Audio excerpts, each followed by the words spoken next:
وهنا فانتسيها لو بلابay subaxda ciyaar la yaab leh oo ubaxa kacaanka ay dadweynaha ku soo dhaweeyeen oo ay ku madadaaliyeen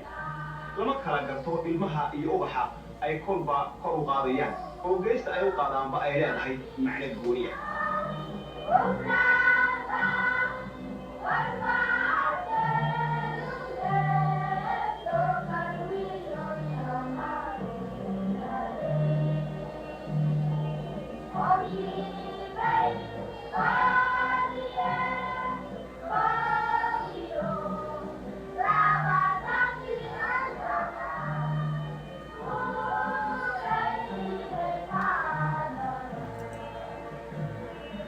qayb kale oo ka tirsan ubaxa ayaa iyaguna fagaarahaasi subaxda wacdara ka dhigay waxaana ay masilayeen geesiyada ka tirsan jabhadda faraynta galbeedka Soomaalida ee gumaysiga amxaarada uu cagta hoos galiyay siniin iyo siniin iyagoo oo muujinaya dhirbaaxooyinka geesiyada jabhaddu ay u geysteen ciidamo ku sheega xukuumadda dalka Midisu ayaa halkaasi waxa ay kor u qaadeen calanka jabhadda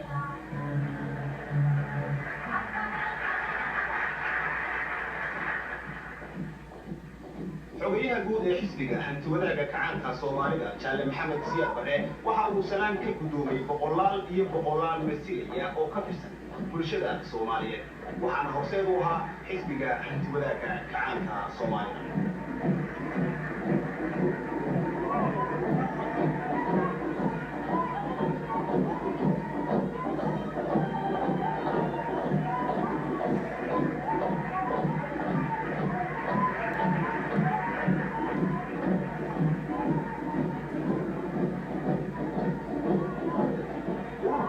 haweenka Soomaaliyeed qayb libaax ayay ka qaateen dhismaha iyo daryeelka midnimada kacaanka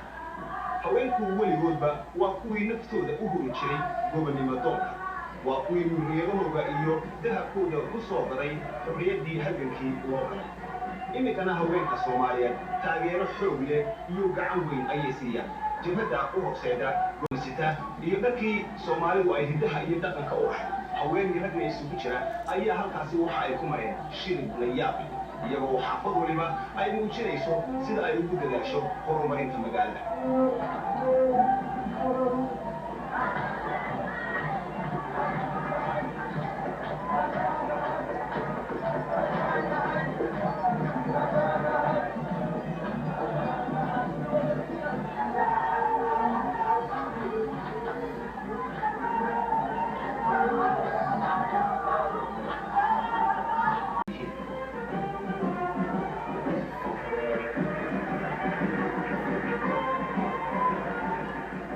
ciidankaasi waxa uu ka tirsan yahay dhalinyarada bisha cas ee gargaarka degdega ah oo faysan dadweynaha marka dhibaato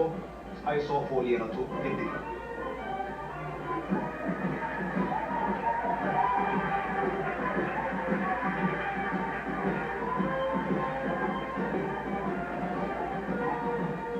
dhalinyarada Soomaaliyeed ee kacaanka waxa ay tiinka iyo sidaadkaba u sidaan xogaga bulshada iyo gumaysatada in libintu weligeedba ay la hoydaan dadka la cadaadiyo ee xuquuqdooda iyo qarannimadooda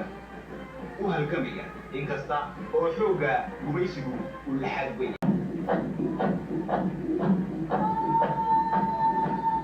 ciidamada bileysku waxa ay ka mid yihiin waxyaabaha xasiloonaanta dalku ay ku dhisan tahay qaybaha ay ka mid yihiin daraawiishtuna waxa weeye nimanka iyagu soodimaha ilaaliya dalka Soomaaliyeed uu leeyahay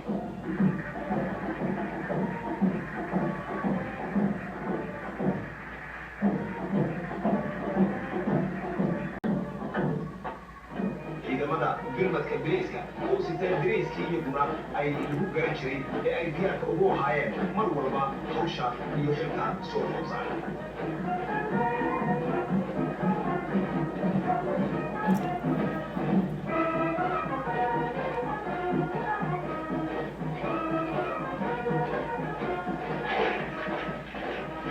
Soomaaliyeed waxa uu daryeelay maatadii iyo carruurtii suuqyada daadsaneed ee dacdarrada iyo dabxumadu suuqyada ay ugu diri jirtay xarunta dhalinyarada kacaanka ee la hole waxaa maanta lagu carbiyaa ubaxa dalka u kacaya oo qaybtooda berrito ka qaadanaya xilka dhismaha bulshada iyo dalka Soomaaliyeed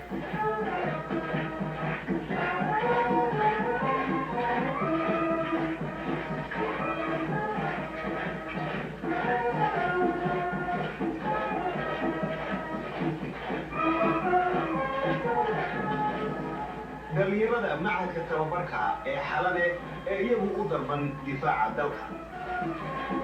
dhalinyarada xalane waxa weeye qaar loogu talagalay in ay difaaca dalka marka loo baahdo iyo meesha laga doono markaaba isku qaado. hubkaasi casriga ah ee subaxdaasi la soo bandhigay waa mid cabsi gelinaya cadow, ididiilo iyo geesinimona gelinaya dadweynaha Soomaaliyeed oo ku seexanaya niyadda u qaba. libaaxyada xoogga dalkuna waxa ay goobtaasi iyagu u jajabsan yihiin sida ay u isticmaalayaan hubkaasi oo uu ka mid yahay madaafiicda culculus ee meesha fog wax ka toogata oo meesha ay ku dhacaan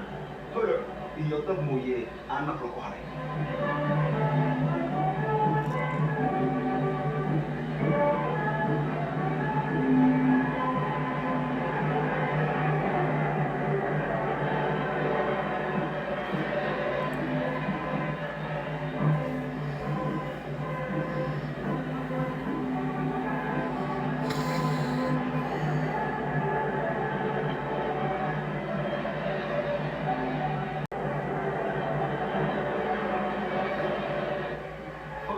hubka ugu soo bandhigay waxa iyaguna dul marayay oo dabaaldega dhinacooda ka qaadanayay ciidamada dayuuradaha ee dalka Soomaalida.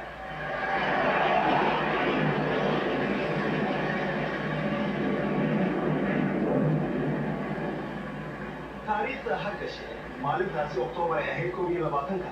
ee loo dabaaldegayay sanad guuradii 8aad ee ka soo wareegtay maalintii kacaanku u dhashay ummadda Soomaaliyeed meel kasta ay joogtay waxay ku waabariisatay oo ay ku farxaysay hiryaa iyo raynray.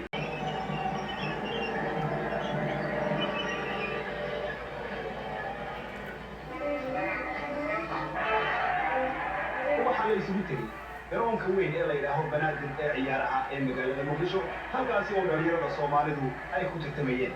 nacas baa ka haray maalinta ninkii orod yaqaanay ninkii booti yaqaanay looma kala harin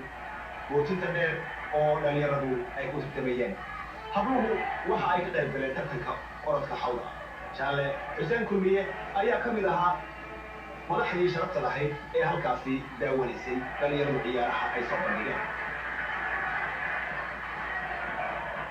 dabeetana waxaa lagu nastay oo halkaasi lagu daawaday ciyaar kubadeed oo dhex martay laba kooxood oo ka tirsan kooxaha kala jaadka ah ee magaalada Muqdisho.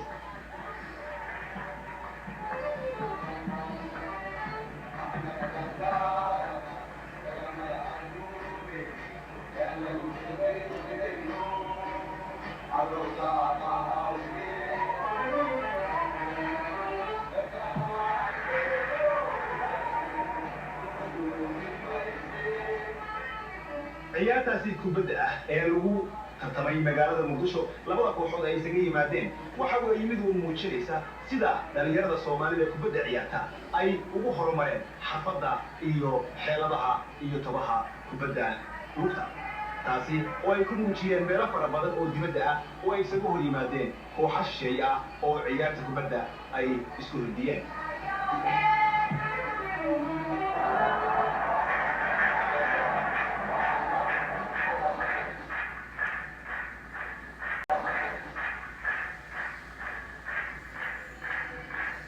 habeenkaasina waxaa la isugu yimid guriga murtida iyo madadaalada halkaasi oo xogayaha guud ee xisbiga hantiwadaha kacaanka Soomaalidu Jaale Siyaad uu ka soo qayb galay oo dadka Soomaaliyeed ee halka yimid uu la daawaday riwaayad iyo madadaalo la yaab leh oo ay soo bandhigeen qobolada waabari.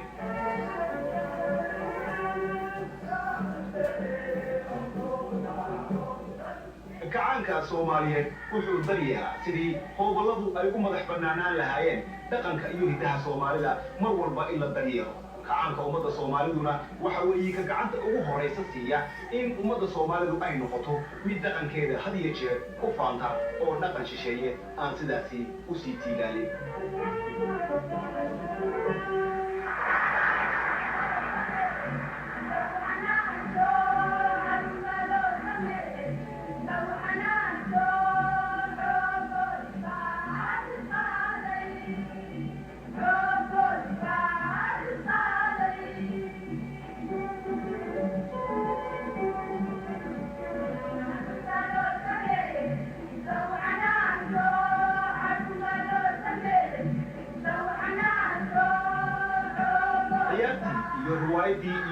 howlgalladii halkaasi lagu soo bandhigay markii la soo gabagabeeyey ee ay dhammaatay ayaa waxaa halkaasi sacab iyo farxad ku bogaadiyey jaalasiyaad iyo martidii sharafta lahayd ee halkaasi ku daawatay hoobalada riwaayadda ay soo bandhigeen jaalasiyaad dabeeto wuxuu u jeediyey hooballadii khudbad gaaban oo mahadnaqa isaga oo ku dhiirigelinaya oo ku tirtirsiinaya dhalinyarada hoobalada Soomaalidu inay tallaabada halkaasi ka sii wadaan inay kor sii qaadaan hidaha iyo dhaqanka Soomaalida ha noolaato wiilii Soomaalidu ha noolaato midnimada Soomaalidu ama wiilii guulaysi iyo kuwa iyaga dabadilifo